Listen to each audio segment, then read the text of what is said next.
আমাদের দাবি ডক্টর শঙ্খ ঘোষ বা আরও যে ছিল তাদের জন্য দৃষ্টান্তমূলক শাস্তি হয়। সন্দীপ রানাকে যেদিন সাপে কামড়ালো, সে একা সাইকেল নিয়ে হসপিটালে আসে এবং ডাক্তারবাবু দেখে বলে এটা খোঁচায় লেগেছে বা কিছু, তুমি গার্জেন নিয়ে এসো।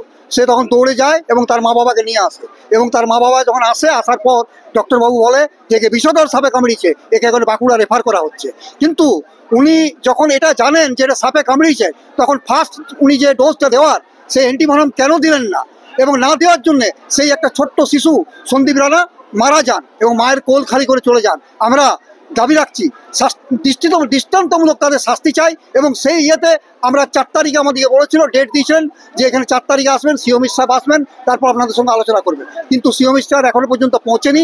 আমরা এখানে ধর্নায় বসে আছি। আমরা চাই যে প্রশাসন এবং স্বাস্থ্য দপ্তর এর দৃষ্টান্তমূলক শাস্তি দেখ, এটাই আমাদের আশা। আমার নাম চন্দ্রশেখর তেওয়ারি।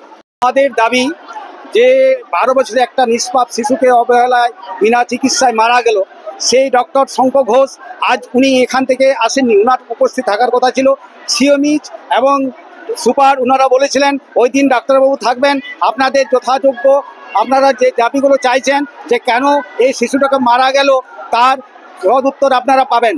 আমরা চাইছি ডক্টর শঙ্খ ঘোষ উনি তো একটা নিষ্পাপ শিশুকে ওনাকে মরণের করে ঢেলে দিলেন, এবং এই যে আমরা আজকে আইসি সাহেব এবং আমাদের যে সুপার ওনারা বলেছিলেন যে ডক্টর শঙ্খ ঘোষ বা সিওমিচ সবার উপস্থিত থাকাকালীন আপনাদের বিচার হবে, কিন্তু আজ আমরা এসেছি এখানে আইসি সাহেবের কথা মতো।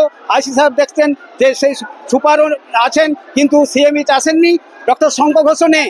আমরা জানতে চাইছি উনি এইরকম একটা নিষ্পাপ শিশুকে একদম মরণের করে ঢলিয়ে দিয়ে কেন তিনি এখান থেকে পদত্যাগ করলেন, বা উনি কোথায় আমরা জানতে চাইছি। সিওমিচ কোথায়, ডক্টর শঙ্খ ঘোষ কোথায়? আমরা একটা প্রাণা যে শিশুটি 12 বছরের শিশু, তার মায়ের কোল খালি হয়ে গেল, কিন্তু এখানকার মানুষ চাইছে যে আজকে একটা হয়তো সব বিচার পাবেন, কিন্তু না।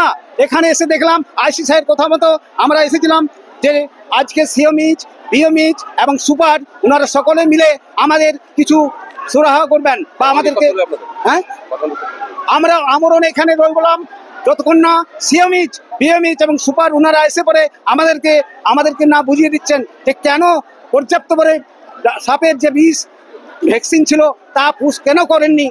আমরা যতক্ষণ না ওনাদের সাক্ষাৎ পাচ্ছি আমরা এখান থেকে যাব না। আমার নাম বিবেকানন্দ গোস্বামী।